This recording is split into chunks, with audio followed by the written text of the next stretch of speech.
Hello and welcome to the Geek Central blog. Now, we have a very special treat for you. I am honored to introduce best-selling author Ridley Pearson. Ridley, congrats on the 6th book, Kingdom Keeper's Dark Passage. Thanks, Zach. What a pleasure to be here. Thank you. And for the readers who have not yet read your books, what's the series about? Kingdom Keepers is a series about 5 teenagers who get inside Disney's inner world after dark. So sometimes they're in the park, sometimes they're in the cruise ship, sometimes they're in Disneyland. You just never know, but they end up battling the Disney villains. It all came out of me going into Disney World late in life, and as I looked back as we were all leaving, I wondered why there were no characters coming out with us. And the first thing that popped into my head was there had to be a reason for that, and that reason was probably that the characters were staying behind to do something that had to be done. And it occurred to me what had to be done was they had to defend the realm from the Disney villains. Walt Disney created some just amazing villains, and they don't get their fair share of screen time or ink. And I could envision a world where they were upset about that and were beginning to revolt about that. Okay, and you just released your 6th book, Kingdom Keeper's Dark Passage. And what is the newest book specifically talk about? Kingdom Keeper's Dark Passage operates on 2 fronts. On the most obvious front, it's sort of a second part of the Disney cruise that was opened up in Kingdom Keepers 5. But even if you haven't read the other books, you can read this one. This part of the cruise goes to Aruba, through the Panama Canal, into Costa Rica, and then finally into Mexico.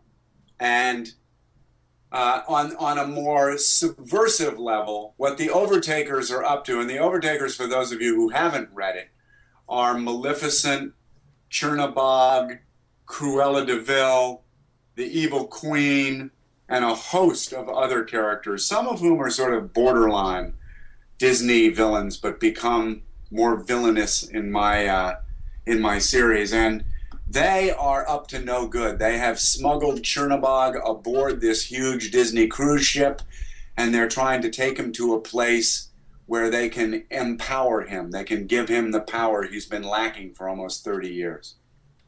Okay, and just after you released your 6th book, you also created an online site, the Kingdom Keepers Insider. That's very observant of you. Yeah, so this has never been done. I mean, you get to actually follow along while you're reading. I mean, it's a really cool, and you're allowed to. I just love that you can talk about it, post polls, follow them.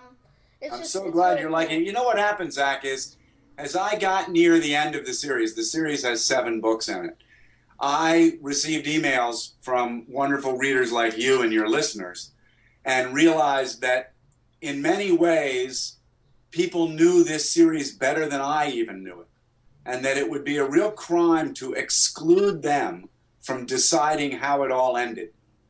So for 2 years, I've tried to figure out a way to include my wonderful readers in the actual writing of the books. And it's been a very complex 2 years, but we finally figured it out with the help of a software company called Colloquy. And we have a free app and a free website, Kingdom Keepers with an S Insider. And it's a completely safe environment. Disney polices it. There's no personal information given away, but readers can come on and see next week's outline, and they can vote on who they want in it, or maybe where it's going to go, or maybe what villains are going to be in it. And then they can actually contribute fiction that if I like it, I'm going to cut it and paste it into the book. And you will see your written words in my bestseller next April with a little footnote that says this was written by Zach. So it's really fun for me because I get to include my readers in all the decision making and the writing of the last book. Well, I've been, ever since you did, I've been following along, reading the chapters, and it's a really great idea. So Well, thanks. We just posted chapter 9. Okay, perfect. Yeah. And there's so many ways to interact with the Kingdom Keepers, and one of them is the Disney Youth Group's Kingdom Keepers Quest. Yeah, those have been really fun. Can you talk a little bit about that? Sure. I love puzzles, and a lot of the Kingdom Keepers books are based around puzzles. So it seemed kind of natural. We not only heard from my great readers, but we also heard from Disney, the managers of the parks, that literally thousands of kids were coming into the parks and trying to follow the books around the parks, which I think is so cool. But I thought it would be fun to create something where groups of kids, usually groups of students, could come into the parks and do that outside of the books. So I created these puzzles that are somewhat language arts oriented and somewhat math oriented, because I'm a math geek. And groups of students sign up for the Kingdom Keepers Quest with Youth Educational Systems or Services, a group inside Disney World.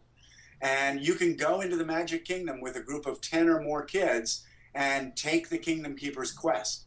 So we did that, and that was just enormously popular, more popular than we thought it was going to be. And then I got complaints from families and readers that, you know, maybe they couldn't get 10 people together. So we did it. We did yet another kind of quest, which is inside the Disney Birnbaum Park Guides, both the little pocket edition and the big edition. At the back, there are Kingdom Keepers quests inserted into that. So if you end up buying that quest book while you're in the park, I mean that guidebook, you end up getting the Kingdom Keepers quest. So it's been really fun and hugely popular, so much so that just last week I turned in the Animal Kingdom quest, which Disney is going to launch in about 2 months. Okay, and I know it's at Walt Disney World now, but do you think it could possibly move to Disneyland or even the cruise line? I think that's wholly possible, and I sure hope it happens. Yeah, like I said, all this interactive, you know, you really get to interact with the books. And talking more about your 5th and 6th book, their Disney Cruise Line is not like any cruise line for sure. That's true. What was the most exciting adventure you went on while sailing with them? Well, there are many exciting adventures. I crawled around in caves in Aruba, which the Kingdom Keepers end up doing in Book 6. I got this amazing, in fact, I got 2 backstage tours of Castaway Cay with, you know, Disney cast members, which was an amazing experience. I also was allowed, and you know, sometimes I think Disney is crazy, but I was also allowed to go into all sorts of secret and hidden places on the ships.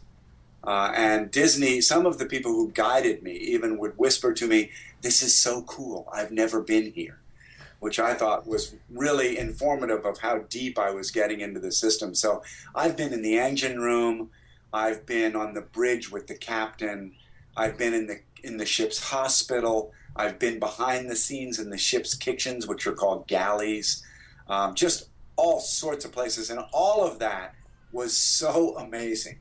And I tried to write it all into the books, but it was all so amazing that I'm not sure I could single out any one particular thing. I also love zip lining, so I did 2 different zip lines, one in Costa Rica, one in Mexico, and those were outstanding. So I've had amazing experiences on these ships.